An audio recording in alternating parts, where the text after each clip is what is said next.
What up, peeps? It's your girl Josh coming back to you from Real Takes. Today I'll be doing a review to Black Lightning, Season 2, Episode 2, titled Black Jesus Blues. Hint, the name they call Jefferson Pierce from Garfield High. Now, for this particular episode, this one was kind of a little interesting episode. I like the beginning of the episode where you see Khalil and Tobias. They're playing chess, and it's a heated, tense exchange in regards to the chess because he's still very angry with Khalil for basically feeling like he was a part of the reason that Sinai got killed. He wasn't where he needed to be, and he definitely blames him for that. He feels that if it wasn't for him not being where he needs it, she would still be alive. And they're playing a game back and forth with him. He, of course, at times kept slapping him.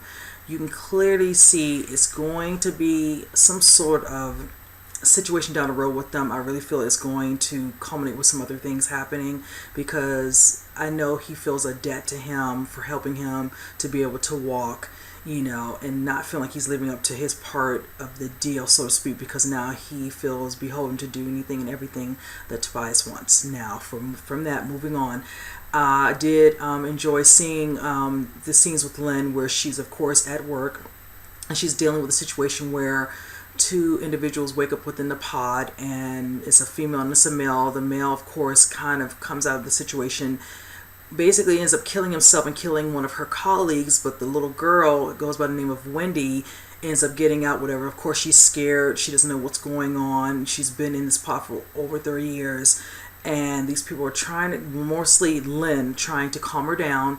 And you can clearly see what her abilities are. She's able to control the wind, and she finds a way out of there. So she's kind of out and about, kind of wreaking havoc, within Freeland, doing certain things, lashing out, because of course time has passed. All her family members, of course, are older. She's still young. She's not understanding where have I been, what's been going on with me. So Lynn, of course, has to get in contact with Jefferson to reach out to Gambit to figure out where this girl's at so they can get her back and handle the situation with her. Now, in the midst of this, you're dealing with the situation with all the things that she's doing around Freeland that, of course, Black Lightning, every time they keep showing up, him and Thunder, they keep missing her. Now, in the midst of all this, of course, we usually see Black Lightning and Thunder work together. It seems like Thunder is starting to kind of get a little too excited with the notoriety of it all. She wants to, bask a little bit in, the excitement of the people, giving accolades, claps, whatever, jumping up on cars, whatever, bowing, whichever. And her dad's like, that's a little bit of a distraction. She's like, no, Dad, just go with this. It's cool, Stop being so, protective. And that's just how he is because he feels, don't let your guard down. He's told her many other times, even in season 1, that you can't just assume certain things. You can't act a certain way because you never know if something can happen at a flash at that moment. So she's kind of slowly getting distracted with that part of it because she's always been about her activism, but now having these powers, it's almost like he's trying to hone her in a little bit, but then you can clearly tell Thunder, aka Anissa, does not like to feel controlled. So I feel like it's going to be a tug there going with those two with that whole thing. Now with Jennifer, it's a totally different story because see, Thunder is embracing her powers and loving every minute of it, but Jennifer does not want any part of this at all. She is genetically like this. She has no control of this. She was given these powers through of her parents, and she's just not taking a shine to it, hence why she is still at home right now, since a lot of things happened recently from season 1 that they feel like she needs, to find a way to control her powers, and trying to figure out if she needs to go see someone, a doctor, somebody needs to talk to her so she can start working on that because, her father's fine with it. He learned over the years how to deal with it, probably with Gamby's help. But in the same thing with Thunder, she, aka Anissa, she was able to kind of find ways, play around with it, to figure it out and all that. And of course, hence learning it with her dad to control and certain things she can do, and probably Gamby's help as well. Now for Jennifer, she really doesn't want it. She made that abundantly clear in season 1 that this is not what she wants. She wants a family. She wants to go to college. She wants to get married, whatever. And it's a lot of these things that she's afraid she will not be able to do, hence with these powers, and that's kind of her conflict. She's at home. She's feeling stifled, whatever. We come across a scene where she's meeting up with, well, not even meeting up. He shows up, which is Khalil, and he shows up unannounced, and they're on a rooftop and they're talking. At first she doesn't want to speak to him. She knocks him off of the roof, and he's just like, why would you do that to me, whichever, and all that. You kill Black Lightning. He's like, why are you worried about that? Hence he has no idea, of course, their ties together, and they kind of get into a little bit of a heated discussion. He's like trying to explain to her that I'm being forced to do this because now that Tobias gave me my legs, what if I don't do this, he will kill me. Deep down a little bit, she kind of feels and whatever, but she's really not here to hear this whatever, and he's trying to talk to her and console, trying to grab her hand, and at that moment you see the spark of lightning in her arm. She knows that certain feelings or whatever might generate and make her do certain things she doesn't want to do, so she asks him to leave. She says, I'll call the police, just go. And he does go, and he leaves alone because at that moment, again, she really can't control her powers. She has to do it this way, and in the end it was probably for the best, because I almost want to know what could possibly happen if he does find out that, first of all, Black Lightning is her father. She does have powers. When he go tell Tobias, all these things are going through my mind, because as the season goes on, eventually it's going to come out. He might end up seeing it, or she might decide to fess up. You just never know how this can turn out, whichever. So, you can just see the feelings are still there. So it's just an interesting, aspect of that. Now back to Jefferson. Now with Jefferson, he's dealing with the situation because one of his close friends, confidant, is come to his office to see him, to let him know that he's going to have to step down as principal, and someone else is going to come in there to take his place.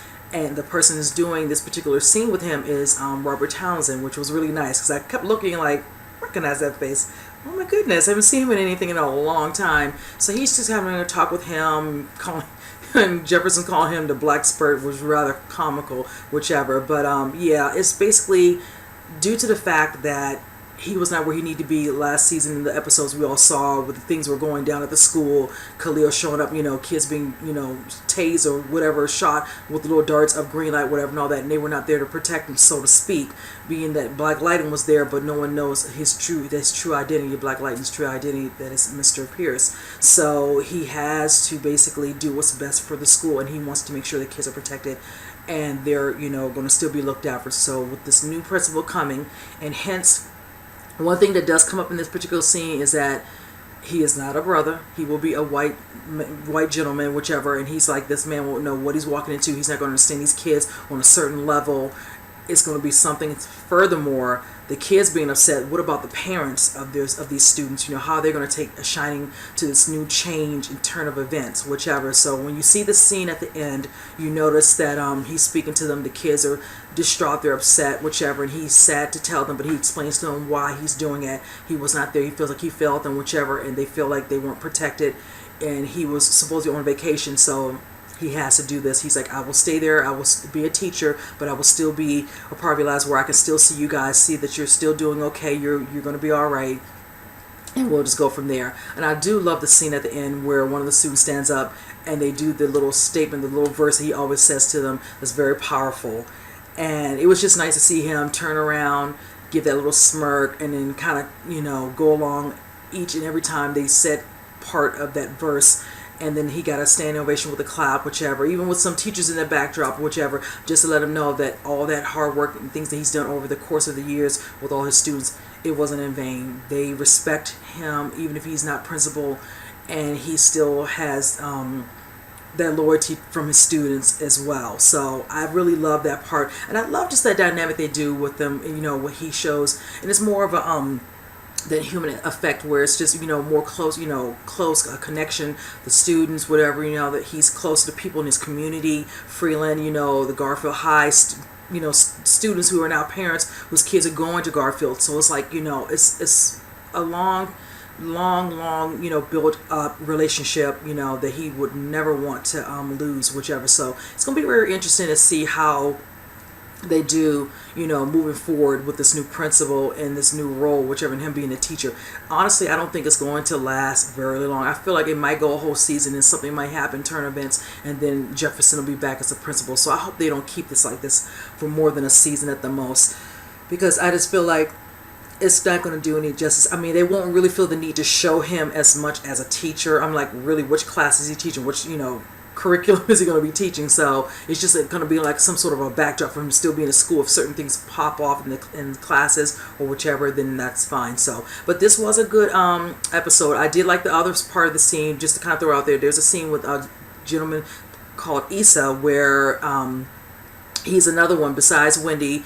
he, of course, was in another episode previously where he didn't ask to have this green light, whatever, and all that, and it causes him to have a certain power where when he speaks to people, he has a little flash of, a certain part that goes through his, like, his neck area, which makes people tell the truth when they're looking at him.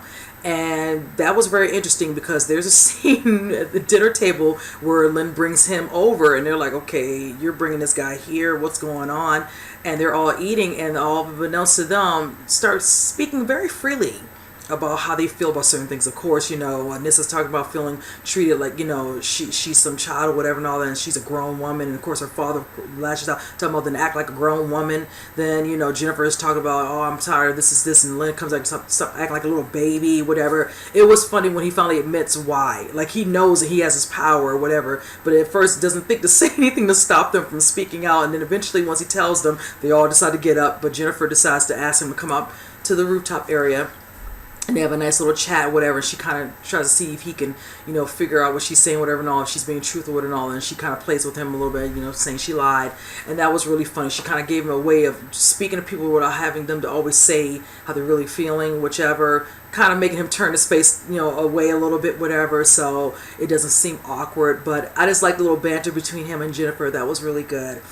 And then he eventually left. But the thing with the two, him, Issa, and Wendy, is the thing towards the end was the decision both of them had to make. Issa decided he's just going to deal with this green light and see how long he has to live. She didn't give him that much, maybe 6 months to a year. For Wendy, she is conflicted. Once, Black Lightning, Jefferson found her, he says, I have someone who can help you. And he brought her back to Lynn with the pause. And she's like, we can do this, or you want to do this. And she's like, I'd rather be in the pod. She can't really control herself. She's scared. She's afraid. If she's out, she's going to die. So they're going to find a cure. Lynn's trying her best to find a cure. Agent Odell, of course, he's happy, whatever and all that. Being that this main facility is the reason these kids are going through this particular situation. How fitting that, of course, she's now back in a pod from the company, whichever. Of course, he wants to utilize their powers for whatever they want within the company, probably working with the government for all we know. But Issa decided they try to wrap his little situation up really nice and tight on a bow. And with Wendy, really nothing. I really wanted to see more with her, honestly, because I feel like now that Lynn is going to be dealing in this particular instance where she's trying to help all these young kids deal with their, situations, in the pod, if they come out, try to find a way, if it's certain powers, whatever and all, they can find a way to deal with them, to hone them, to control them, whichever. Are we going to be dealing with metahumans every week or every other week on an episode, whichever? I'm curious how that's going to play out moving into the next, couple episodes. That's what I'm curious that they're going to be doing. That would be nice to have an introduction to a different metahuman and different type of power as well. So just curious how that's going to go. But anyway, you guys, comment below. Let me know what you think that you liked about this particular episode. And with that said, I will see you in the next review. You guys take care.